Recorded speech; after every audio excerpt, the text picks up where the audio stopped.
Willkommen zu einem neuen Tiny House Video. Der Frühling ist in Sicht, aber er lässt sich Zeit. Es gibt hier einiges zu tun. Auf der einen Seite weiß ich gerade nicht, wo ich anfangen soll. Auf der anderen Seite müsste es für einige Projekte auch einfach noch ein paar Grad wärmer sein. Eine komische Zeit gerade. Es ist weder Winter noch Frühling und ich habe das Gefühl, dass sich im letzten Monat fast nichts nach vorne bewegt hat. Heute klappt gar nichts. Aber das soll sich jetzt ändern.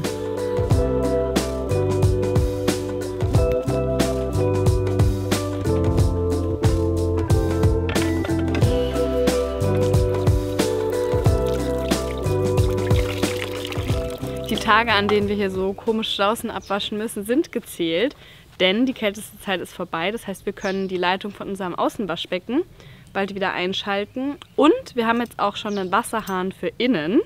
Den werden wir heute anbringen. Wir sind gerade generell so ein bisschen dabei, so Kleinigkeiten abzuhaken. Wir haben irgendwie so 10.000 Projekte offen und keins ist fertig. Im Laufe des Videos bekommen wir noch etwas Frühling, aber gerade ist das Wetter noch grau und kühl und das nutzen wir, um ein paar Altlasten von der To-Do-Liste zu streichen. Wir konnten am Waschbecken in der Küche noch nicht abspülen, weil da noch die Verbindung zum Abwasser gefehlt hat. Das holen wir jetzt aber nach.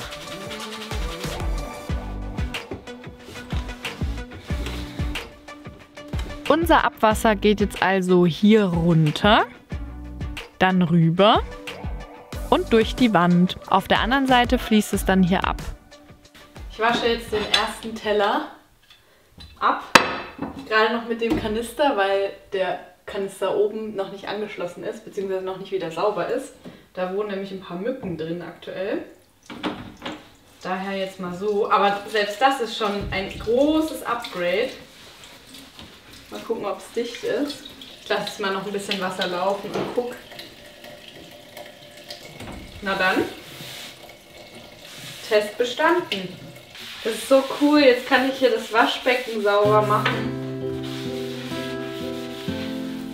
Schon komisch, über was für Dinge man sich auf einmal freut, wenn man mal die Standards reduziert hat.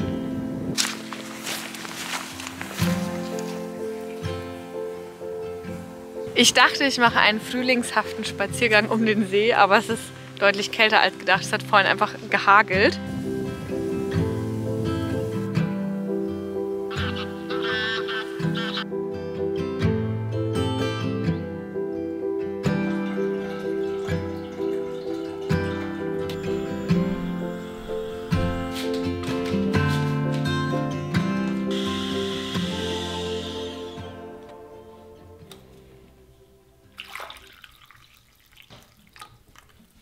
Es ist irgendwie so ein bisschen ein ungeschriebenes Gesetz zwischen Jascha und mir, dass ich Arbeiten mache, die so mit Silikon und so zu tun haben.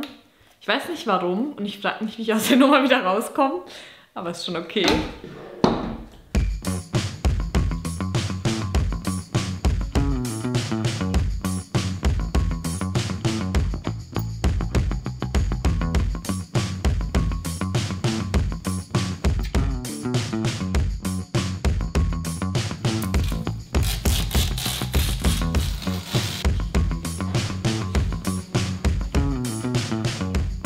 Das Projekt Küche nähert sich langsam dem Ende. Hier haben wir noch unsere Schranktüren angebracht.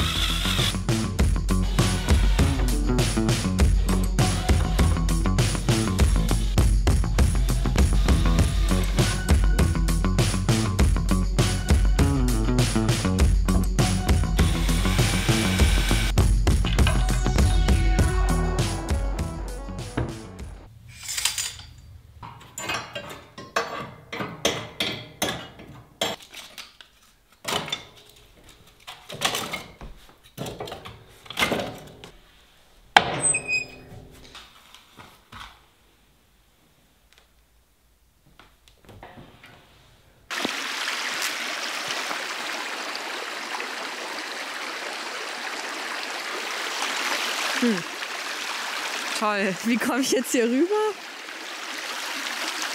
Gar nicht anscheinend, ohne nasse Füße zu bekommen. Aber es ist schön, dass der Bach wieder voll ist. Das bedeutet, unser Brunnen füllt sich hoffentlich auch. Willkommen zu einem neuen grauen Tag hier. Ich hoffe, die grauen Tage sind gezählt. Die gehen mir nämlich ein bisschen auf die Nerven. Ich schaue schon gar nicht mehr in den Wetterbericht. Aber es muss doch irgendwann mal schön werden. Ich habe wieder Handschuhe an. Ich hatte die schon weggeräumt. Ich habe heute einiges vor. Meine To-Do-Liste ist gerade ziemlich voll. Und ich musste mal wieder lernen, ich habe das eigentlich schon ein paar Mal gehabt, diese Erkenntnis in meinem Leben, dass es wohl keinen Punkt geben wird, an dem alles fertig ist und man so nichts hat, was noch zu tun ist oder was einen so beschäftigt. Aber ich versuche, dem Ganzen mit Gelassenheit entgegenzuwirken. Das ist noch nicht so einfach.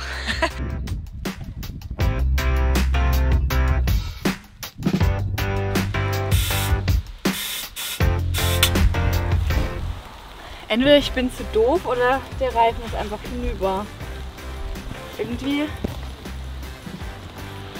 funktioniert es nicht.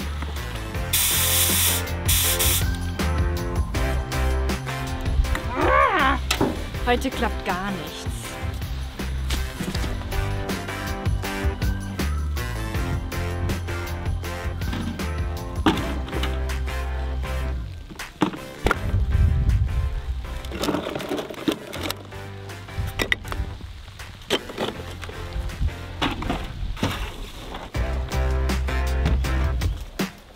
Hier in der Nähe steht gerade ein Bauschuttcontainer, wo wir unsere Sachen hinbringen können. Deswegen werden wir jetzt nach und nach die Steine mitnehmen, wobei das ein ziemlicher Act ist, in so Eimern den Schutt wegzufahren. Aber egal, Hauptsache wir sind ihn los.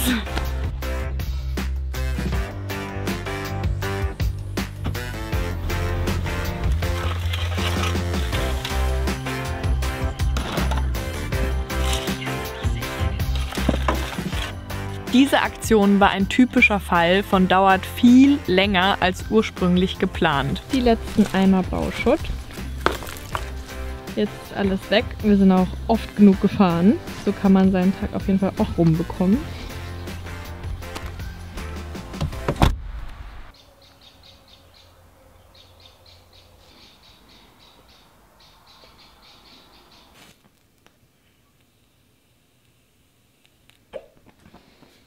Ich habe heute sturmfrei. Naja, ich bin nicht ganz alleine, denn es ist wieder Zeit. Die Siebenschläfer sind aufgewacht aus ihrem Winterschlaf, was ja an sich kein Problem ist, wenn sie draußen geschlafen hätten. Es hat anscheinend mindestens einer hier drin überwintert, denn wir hören es ab und zu halt einfach poltern, dass halt einer läuft. Er ist noch nicht ganz aktiv. Ich glaube, der wacht halt jetzt immer mal wieder auf und läuft dann und so, aber ist jetzt noch nicht so schlimm. Ich habe vorhin auf jeden Fall mal eine Falle aufgestellt. Wir haben hier einen Apfel und wenn der Apfel berührt wird, dann schnappt die Falle zu. Ja, ich hoffe, wir fangen den bald, weil wenn die wirklich aktiv werden, ist es halt super nervig, weil die ganze Zeit hin und her rennen, aber mit den Händen kannst du den halt auch nicht fangen. Ich bastel gerade Ohrringe, solche Monde. Ich habe vielleicht im Laufe des Videos schon gesehen, dass ich neue Ohrringe habe. Jascha hat mir endlich Monde gemacht. Ich habe mir so lange schon Monde gewünscht, aber Monde sind halt super fummelig zu schnitzen. Ich hänge hier gerade so kleine goldene Sterne dran, so als Detail. Die passen sich halt so schön der Gesichtsform an. Die Holzscheiben rauszuschleifen ist wie gesagt ein bisschen fummelig, deswegen denke ich nicht, dass es davon so viele geben wird. Aktuell haben wir 5 Paare und ich glaube, bleibt wahrscheinlich erstmal dabei. Außer ich kann ja schon nochmal überreden.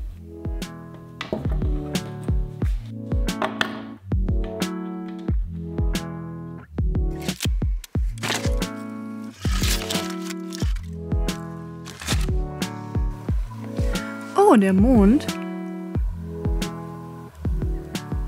Wir haben generell einen sehr klaren Himmel hier. Sieht man leider nicht auf der Kamera.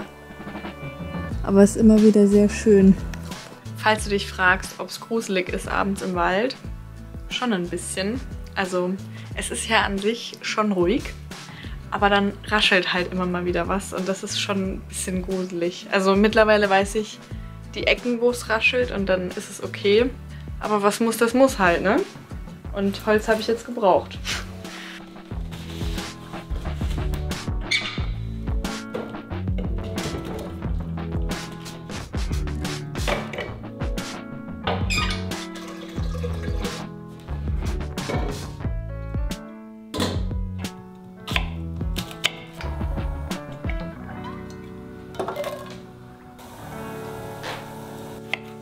Es fällt mir oft schwer, mir Zeit zum Kochen zu nehmen, gerade wenn ich alleine bin.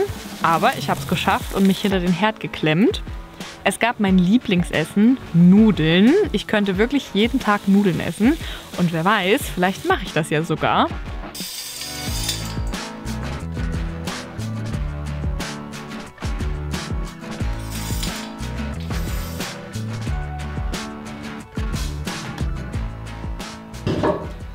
Ich habe leider keinen Siebenschläfer gefangen, aber ich habe ihn heute Nacht auch nicht gehört.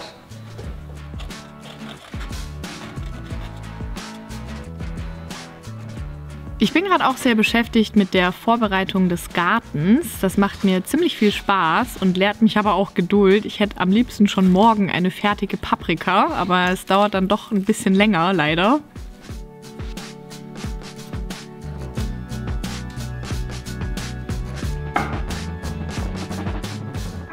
Ich bin ja eine totale Teeliebhaberin und möchte jetzt auch mehr Tee selbst machen aus eigenen Kräutern. Da versuche ich mich gerade ein bisschen zu informieren in die Richtung, gerade auch was Wildkräuter angeht. Und ich möchte auch ein Kräuterbeet anlegen.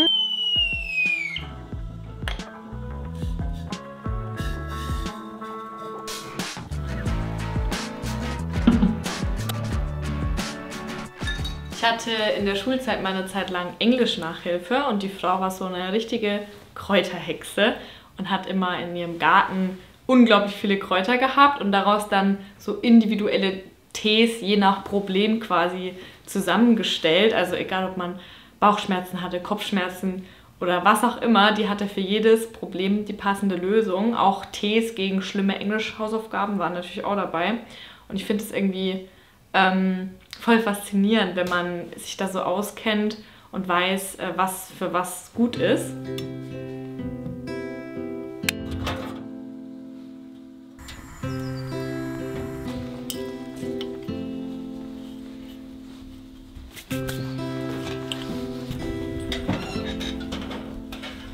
Ich backe gerade meine Erde. Ich habe das einmal nicht gemacht und hatte so viele Fliegen, weil halt Larven in der Erde waren. Und das ist halt super nervig, gerade wenn man die Pflanzen am Anfang noch drinnen hat.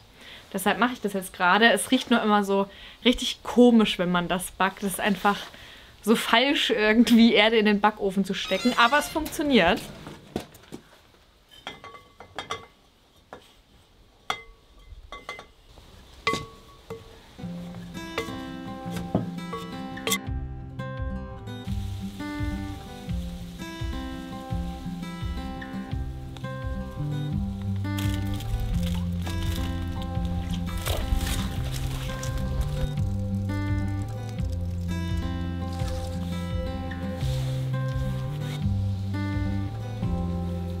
Ich beschäftige mich jetzt ja noch nicht so lange mit dem Thema Garten und Pflanzen. Deshalb bin ich immer total überrascht, wenn ich so ein Tütchen aufmache und dann die Samen sehe.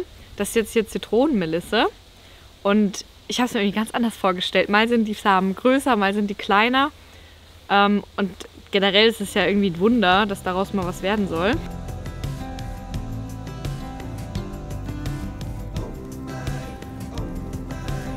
Als letztes habe ich hier Ringelblumensamen.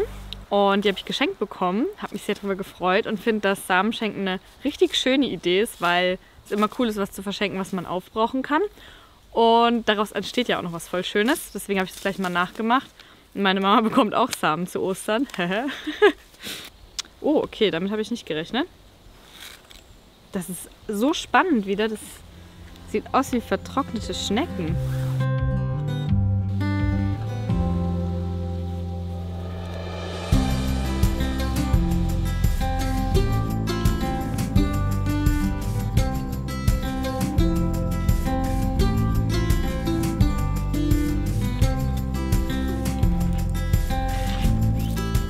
Ich freue mich voll, dass ich an dem Gartenthema gerade so ein bisschen Spaß finde. Ich war nämlich zugegebenermaßen den Winter irgendwie so ein bisschen hobbylos hier. Das hat mich ein bisschen angenervt, dass ich irgendwie nicht so richtig so eine Passion hatte oder irgendwas, woran ich gerade so Freude hatte, das irgendwie einfach weiterzumachen und zu gucken, was dann passiert so. Es ist schön, mal wieder irgendwie so Interesse für was zu entwickeln.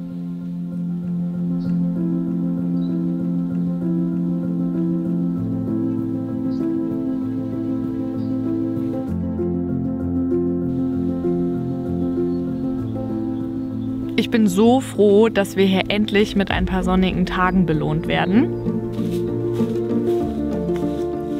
Irgendwo ganz weit weg kreischen gerade so ein paar Motorsägen, aber ansonsten ist es still, die Vögel zwitschern, der Wind rauscht durch die Blätter. Ich habe keine Jacke an und bin sehr, sehr friedlich gerade. Der Wald war in den letzten Monaten oft irgendwie einfach nur so grau und hat irgendwie nicht so wirklich was zurückgegeben. Jetzt gerade wird alles wieder ein bisschen grüner und die Sprossen kniepsen. Wie nennt man das? Hä? Wenn die Sprossen kniepsen. Doch, es sind Knospen, aber die sprossen doch nicht oder sprießen. Die Knospen sprießen. Okay, gut. Genug von mir für heute.